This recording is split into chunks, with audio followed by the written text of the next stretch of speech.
front of me is Doogee S70, and let me show you how to change keyboard dictionary on this phone. So at first, let's open the list of all apps and pick messages.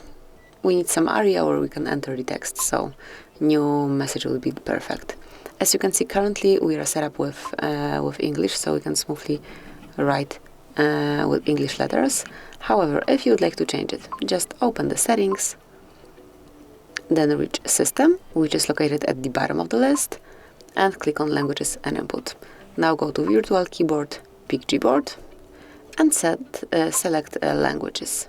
Click on Add Keyboard to add another one. As you can see, you've got plenty of options, so you will definitely find something suitable.